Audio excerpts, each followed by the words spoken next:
سعودی عرب کا ایک گاؤں لینا، جہاں پر حضرت سلیمان علیہ السلام کے لشکر کے لیے جنات کے کھودے ہوئے 300 کنویں بھی موجود ہیں۔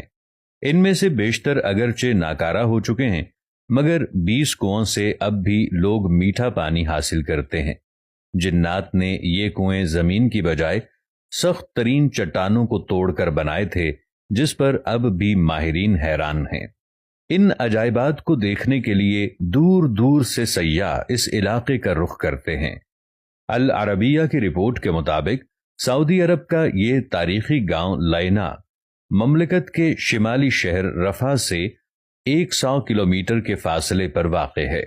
یہ قدیم علاقہ اسٹریٹجک اہمیت کے ساتھ متعدد آثار قدیمہ کی وجہ سے ملک بھر میں شہرت رکھتا ہے۔ یہاں ایک قدیم قلعہ بھی ہے۔ پرانے زمانے میں بیت المقدس اور یمن کے مابین پیدل سفر کا مشہور راستہ اسی گاؤں سے گزرتا تھا۔ عدن سے عراق جانے والی مکہ زبیدہ کی بنائی ہوئی مشہور سڑک درب زبیدہ بھی یہاں سے ہو کر جاتی تھی۔ اب بھی سیر و تفریح کے شائقین بڑی تعداد میں اس علاقے کا رخ کرتے ہیں۔ سعودی محقق حمد الجاسر کا کہنا ہے کہ اس قدیم گاؤں میں حضرت سلیمان علیہ السلام کا لشکر بھی اترا تھا۔ سلیمان علیہ السلام جب اپنا لشکر لے کر یمن جا رہے تھے تو یہاں ٹھہرے تھے۔ اس بے آب و گیا علاقے میں لشکر کو پانی کی ضرورت پڑی تو حضرت سلیمان علیہ السلام نے جنات کو حکم دیا کہ وہ ہنگامی طور پر کنویں کھودیں، تو جنات نے چٹانوں پر مشتمل سخت ترین زمین میں 300 کنویں کھود دیے تھے۔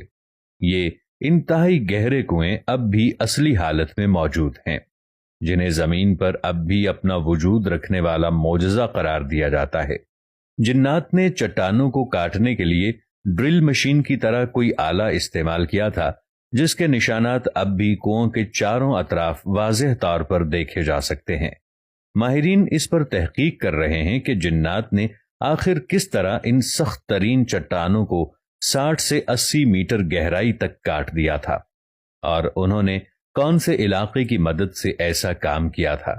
اگرچہ ان 300 میں سے اس وقت صرف 20 کنویں ہی کارآمد رہ گئے ہیں، تاہم سارے کنووں کے نشانات اب بھی یہاں موجود ہیں۔ ان کنووں کو دیکھنے والا ہر شخص حیرت زدہ ہو کر رہ جاتا ہے۔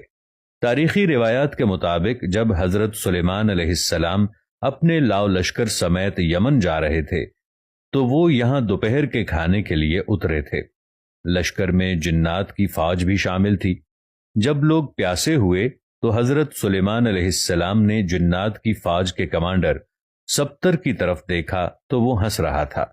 حضرت سلیمان علیہ السلام نے اس سے ہنسنے کی وجہ پوچھی تو اس نے کہا کہ آپ لوگ پیاس سے تڑپ رہے ہیں، مگر میٹھا پانی آپ کے قدموں کے نیچے ہی ہے۔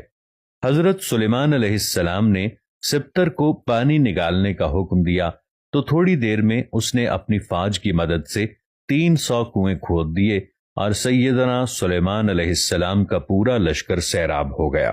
معروف مورخ یاقوت حمودی کے دور تک یہ سارے کنویں میٹھے پانی سے لبالب بھرے ہوئے تھے۔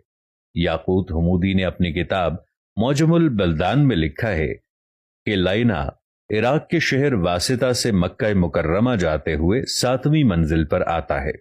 یہ علاقہ اپنے میٹھے پانی کے کنووں کی وجہ سے شہرت رکھتا ہے۔ ان کنووں کی وجہ سے یہ علاقہ بعد میں ایک تجارتی مرکز بن گیا، جہاں عراق اور عرب کے تاجر منڈیاں لگاتے۔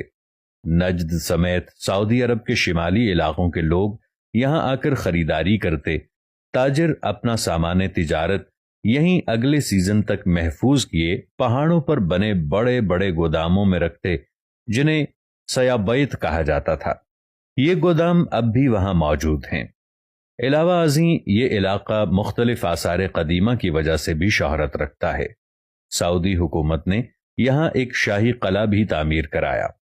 1354 ہجری میں تعمیر ہونے والے اس قلعے کو گارے، پتھروں اور لکڑیوں سے بنایا گیا ہے۔ واضح رہے کہ حضرت سلیمان علیہ السلام کو حق تعالی نے جنات پر بھی حکومت دی تھی۔ جنات نے ان کے حکم سے بیت المقدس کی تعمیر میں حصہ لیا تھا۔ وہ دور دراز سے پتھر اور سمندر سے موتی نکال کر لاتے۔ ان کی تعمیر کردہ عمارتیں اب بھی موجود ہیں۔